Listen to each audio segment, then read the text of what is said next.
Hello everybody, welcome back to my channel, Mr. Men Plays Raid. Guys, we got huge news coming up our way. Check this out. We have a new mythical champion coming out, we have a new event dungeon coming out, we have new fusion champion coming out, very strong fusion champion, everybody's gonna go for it. And besides that, we have some really nice events where we can play together to get a bunch of rewards. It's called the Coalition event. And yeah, let's talk about it. I want to share with you everything. Not only that, but there's also a bunch of new relics as well. And the Pinpoint Set Returns. Look at all these new relics. Alright, let's talk about it. Starting with... we might as well just read through this article now that it's here anyway. Starting with the event dungeon that returns.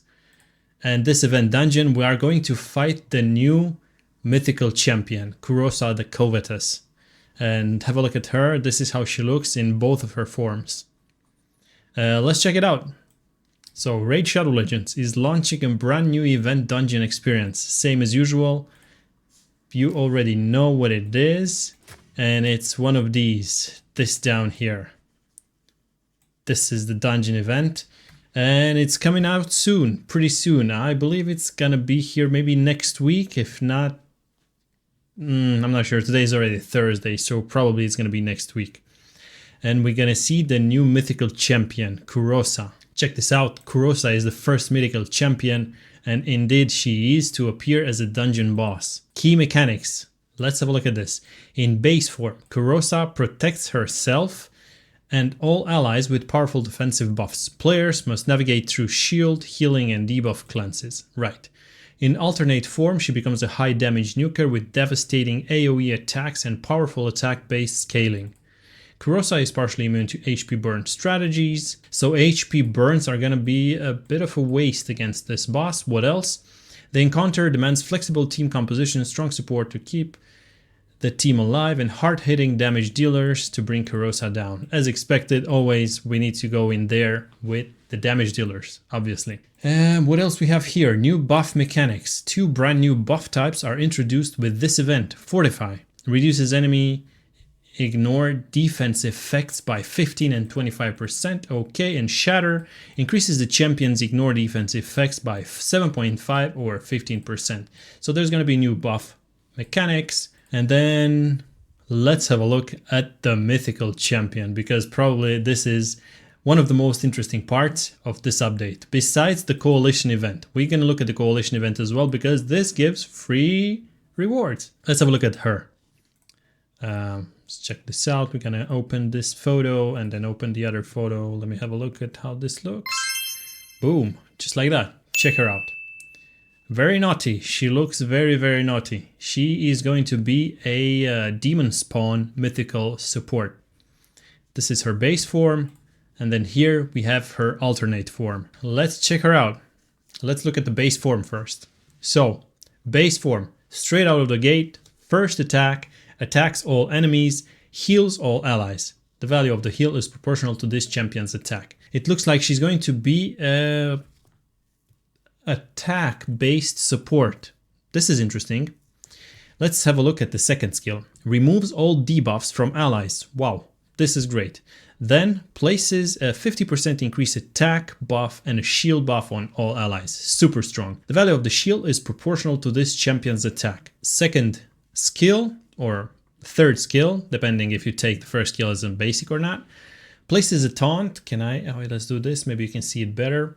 Places a taunt buff and 25% fortify buff on this champion for 2 turns. Also places an unkillable buff on all allies except this champion for 2 turns. Wow, super strong. And then for her passive, cannot really, maybe I could move my camera a bit, just like that. For her passive, receives 15% less damage for each ally alive. Good. And instantly transforms this champion into their alternate form whenever their last living ally is killed. Interesting. And her aura gives 35% ally attack in all battles. Wow, super strong. If you use her as an aura lead, that's super strong. But then let's check her alternate form, because I'm not sure yet if this passive is going to be super strong or not. Let's check her second form now. Let me move myself back and let's have a look at her kit here. In her second form, she attacks one enemy 3 times. Nice. If this attack kills an enemy, it deals pure damage to all other enemies. Wow, she ignores defense. Great. If she attacks and kills one enemy, she deals pure damage to all other enemies. She is a support in her base form, but she's an attack dealer. She's a damage dealer in her second form. Wow, this is very nice. I like her a lot. I wish my first mythic champion is going to be her. I haven't yet pulled a mythical, but I hope I'm going to get her. Let's keep reading for the second part of the skill. If the other enemies are not bosses or minions, the amount of pure damage dealt is equal to 30% of the initial target's max HP. So this is for PvP mostly and other player versus player game modes. If the other enemies are bosses or minions, the pure damage dealt is equal to 10% of their max HP. Oh wow, so this pure damage is going to be a max HP. This attack cannot be critical. I was just about to wonder, what if it crits? But never mind, it cannot crit.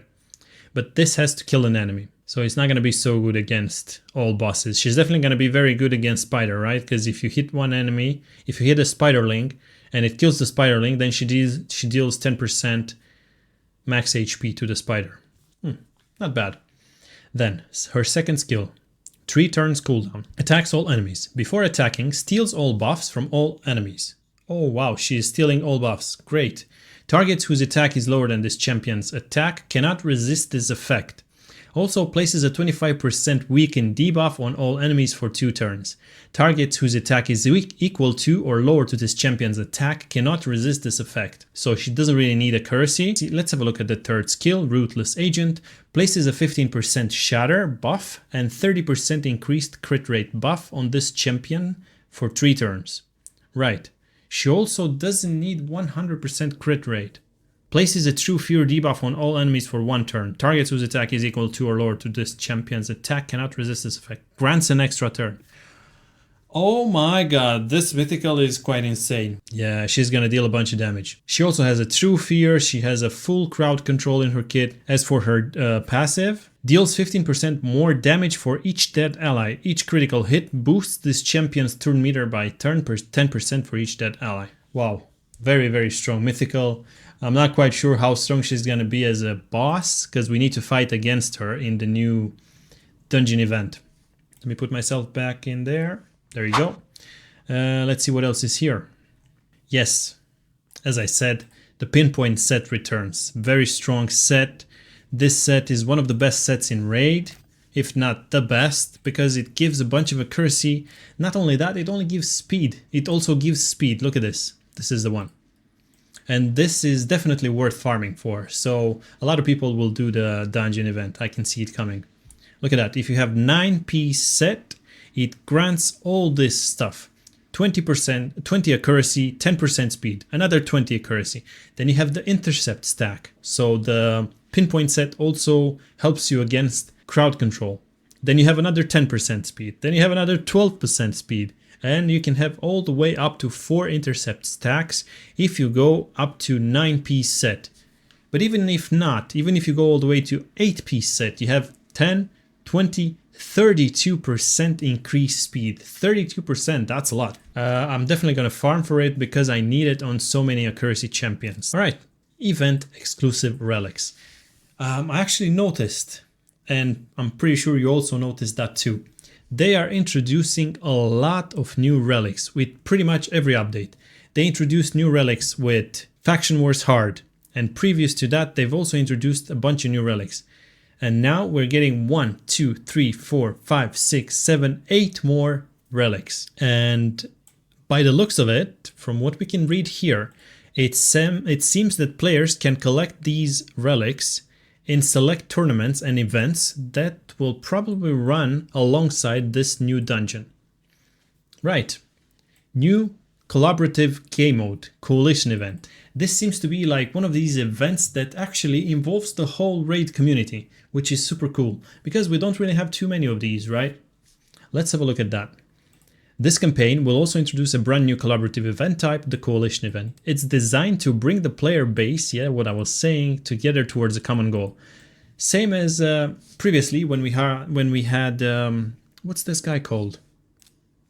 we had community weeks, and we had this new fusion champion, Udex Artor. Udex, well, this is not so much related, but it had this, we had this community event where we could vote for which relic to receive, and we got this, the Wand of Submission. This was indeed a community event because everybody could vote towards on which relic to receive. But this one is even better. The new coalition event is actually an event on where players can do stuff together to get things and rewards like quests. And you have specific quests, say for example repeat quest or limited quests.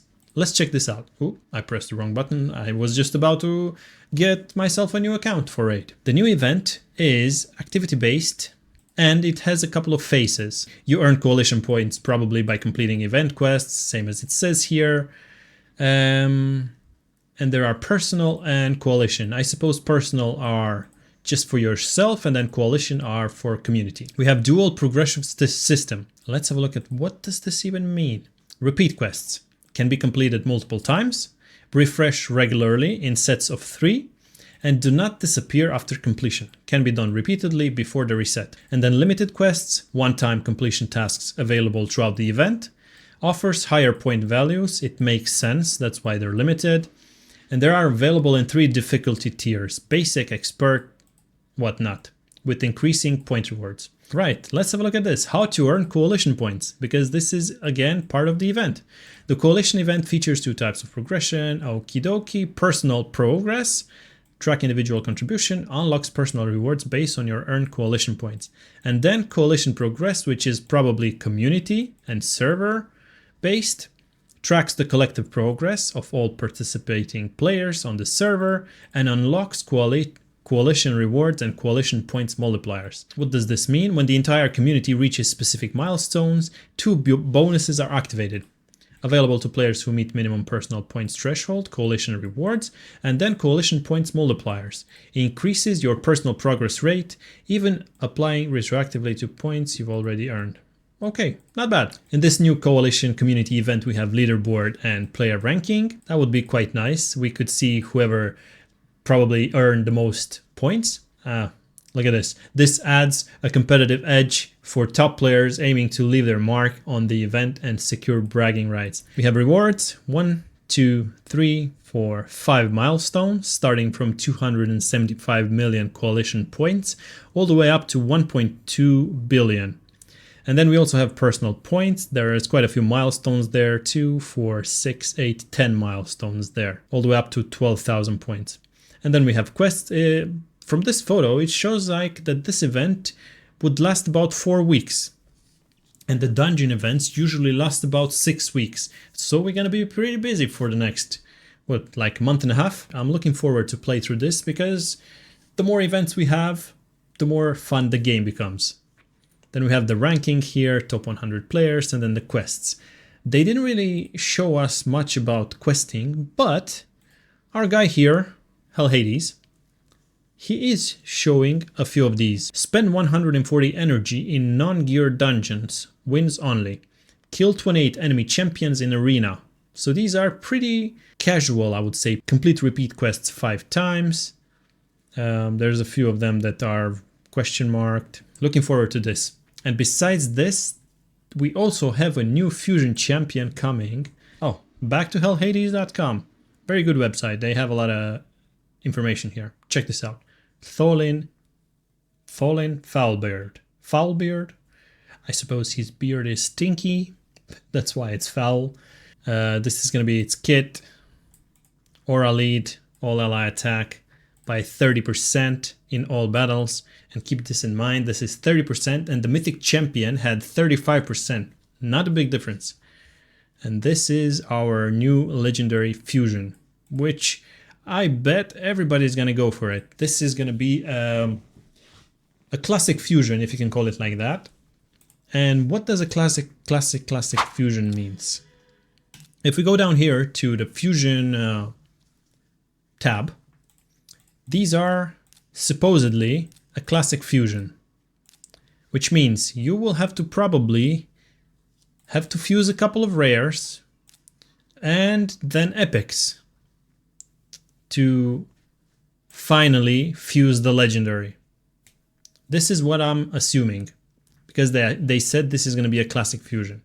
We don't know exactly which or how many rares or how many epics, or if it is only epics. So we'll have to wait and see. We are going to probably be getting everything required to do this fusion just by playing the events, such as whatever events we're going to get with this new fusion. And the thing is that this fusion is going to be a damage dealer fusion.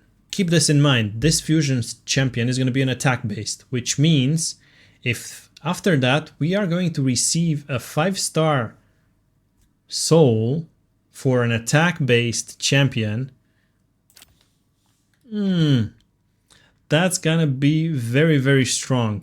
And here's the champion. It attacks all enemies. Before attacking has 25% of placing a weaken by 25%, debuff for 2 turns. So he might need some accuracy. Has a 50% chance of placing 25% weaken debuff if the target is from Corrupted Alliance, a boss or a minion. This effect cannot be resisted by enemies from the Corrupted Alliance, bosses or minions. Oh, so he doesn't really need accuracy against this type of enemies. And I think I closed it. I think the new boss, it's actually from the Corrupted Alliance. So if we fuse this guy, he might be a good addition to our team against the dungeon boss, which is not too bad. Grants an extra turn if weaken debuff was placed on all enemies by this skill. This is gonna be hard to land. This is a 25% chance, and if you book it, it goes up to 50%. We'll see how this looks in battle, because you need to be super lucky, right, to get this extra turn. You need to put weaken on all enemies. But what if you fight against one enemy, right? Is that considered all enemies? Like, say for example about Demon Lord, and you place weaken, then you might be able to do a 2-hit on this. Then we have Back to the Abyss. Attacks one enemy 2 times. Each hit will ignore 25% of the target's defense. If the target is from Corrupted Alliance, it seems that the theme here is against Corrupted Alliance bosses or minions or whatever other champions. Each hit ignores 50% of the target's defense. Also decreases the target's attack by 5%, stacking up to 25%. Each hit also increases this champion's attack by 5%, stacking up to 50%. Wow. Pretty interesting, but this is only one enemy. And then for the last skill, Rabid Fury, attacks all enemies 2 times.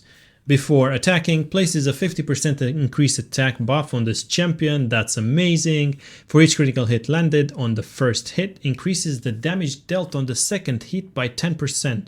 Will ignore unkillable and shield buffs. Wow. Very interesting for arena. So let's read this again. Attacks all enemy 2 times. Before attacking, places increased attack. And then for each critical hit landed on the first hit, increases the damage dealt on the second hit. Oh my god, this champion is going to be good in arena, in bosses, and in PvE. Probably in waves as well. So you hit with the first hit. Let's say you have 5 enemies, right? 4 minions and the boss. Or 4 enemies, 5 enemies. You hit 5 enemies, then you have 5 crits, right? You're gonna build him with 100% crit rate and a bunch of attack. You have 5 crits, and then the second skill is gonna deal 50% more damage. Wow. Oh my god, this guy looks very juicy. And then for the passive, activates Doombreaker skill every 5th turn this champion takes. Doombreaker is the basic. Every 5th turn. Oh, even enemies from the Corrupted Alliance, bosses and minions cannot land a critical hit on this. So he has some sort of defense mechanism against Corrupted Alliance. But this is a bit interesting. So this guy is a fully fledged damage dealer. But the thing is that if we compare him with other dwarves, it seems that there are other massive damage dealers here, like Trunda, for example. She deals a bunch of damage, right? Then we have Acrisia. Since I unlocked Acrisia, my damage numbers skyrocketed, especially against bosses. She's super strong. I would say she's one of the strongest max HP legendaries in the game. Then we also have Not, he's also naughty. We have Arnorn, very strong damage dealer.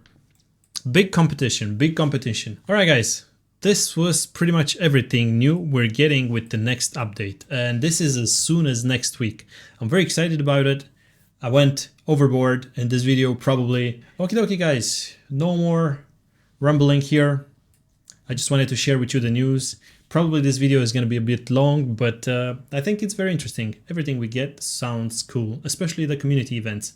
I love this kind of stuff. I like when you interact with the community in a way or another. You can achieve community milestones. In other games that I used to play when I was younger, they used to do this type of events more often, but nowadays it seems that they're give and take. Some games have it, some games don't. Anyways guys, I was Mr. Man Plays. Please throw us a subscribe if you like this type of content. I'll see you in the next video. Thanks for watching. Bye bye.